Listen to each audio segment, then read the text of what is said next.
اور وہ آقا کریم پہ پتھر مارتے، حضور کے پاؤں پہ پتھر مارتے. آقا کریم علیہ السلام پاؤں اٹھاتے تو وہ دوسرے پاؤں پہ مارتے. پھر حضور شدت درد سے بیٹھ جاتے تو ان کے دو گھنڈے دائیں بائیں سے آگے بڑھتے اور حضور کو کندھوں سے پکڑ کے اٹھاتے، پھر سنگ باری کرتے.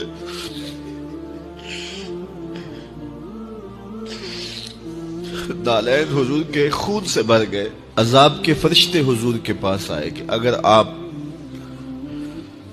بد دعا بھول دیں تو ابھی ہم ان پہاڑوں کو جوڑ دیتے ہیں اور یہ طائف کے لوگ پس جائیں گے ان پہاڑوں کے درمیان. آسمان سے پتھر اتریں گے، ان کے سر کچل دیے جائیں جنہوں نے آپ کو دکھ دیے. اب صحابہ جو ساتھ تھے انہیں بھی شدید آرزو تھی کہ حضور ان کے لیے بد دعا کریں، انہوں نے بڑا دکھ دیا. تو پھر حضور کے ہاتھ اٹھ گئے.